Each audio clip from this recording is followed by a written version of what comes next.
Olá a todos, eu sou o professor Antônio Marcelo Jackson, da Universidade Federal de Ouro Preto, e nós estamos na segunda parte do capítulo 7 do fascículo Teoria Política, elaborado pelo professor Adriano Cerqueira para a Universidade Aberta do Brasil. O capítulo 7 tem o título de Pensamento Contemporâneo, e nessa segunda parte nós tratamos do pensamento marxista. Tá?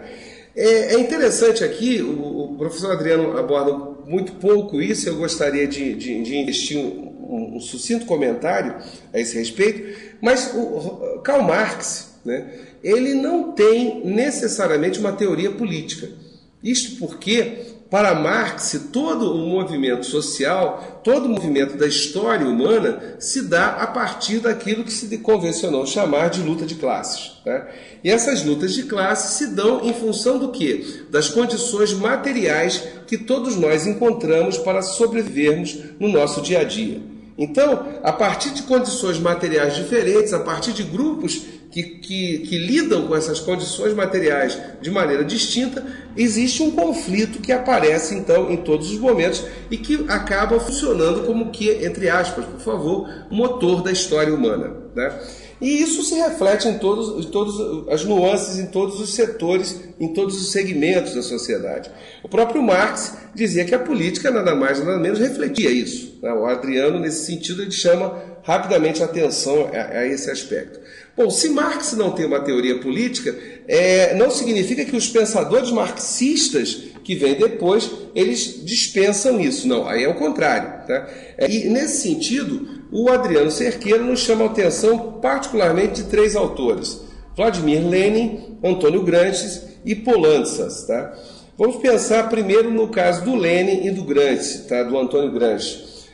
O que acontece para esses dois autores caracterizados, definidos como autores marxistas? Tá? Eles consideram o seguinte: bom, há sem dúvida alguma a luta de classes. Agora, existe nesse universo da luta de classes um conjunto de instituições. E essas instituições, elas podem, sem dúvida, assumir o papel de, como é que eu vou dizer, de, não sei, usaríamos aspas aqui, de liderança ou pelo menos de provocadores do proletariado, né, daquele grupo, daquela classe social que é mais oprimida, no sentido desse grupo se organizar melhor e lutar melhor pelos seus direitos dcontra a opressão, contra a mais-valia.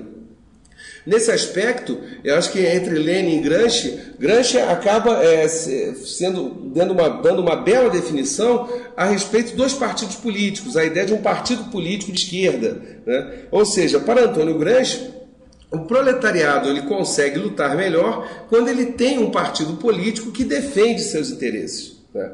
E nesse sentido, esse partido, ele representando os interesses do proletariado, ele contribuiria para o acirramento, para uma maior intensidade da luta de classes. Tá? Ora, isso acabou sendo caracterizado por Gramsci, o Adriano não cita no texto dele, mas a gente pode citar, acrescentar, é o que Gramsci chamou de revolução passiva. Tá? Ou seja, eu vou revolucionar a minha realidade, mas não de uma maneira por uma luta aberta, mas sim a partir de conflitos cotidianos por intermédio de partidos políticos, notadamente um partido que nós definiríamos como um partido de esquerda. Por fim, temos Poulantzas, tá? Onde ele coloca aqui, também é um autor marxista, onde há a ideia de que a política ela possui uma dinâmica própria. Todavia, tá, essa dinâmica digamos assim, da vida política, ela possui uma interdependência constante com as estruturas econômicas. Ou seja, eu tenho uma luta em relação ao poder, uma luta de classes que se resolve, ou muito mal se resolve na luta pelo poder, mas essa luta de classes que se produz dentro das esferas de poder, elas mantêm um diálogo constante e bastante promíscuo, digamos assim, com as estruturas econômicas. Então, há uma espécie de interferência mútua da economia na política, da política na economia. Essa, em síntese, seriam as ideias de Poulantzas e, de uma forma geral, em síntese também, as ideias de alguns dos principais pensadores marxistas. Muito obrigado a todos e até uma próxima videoaula.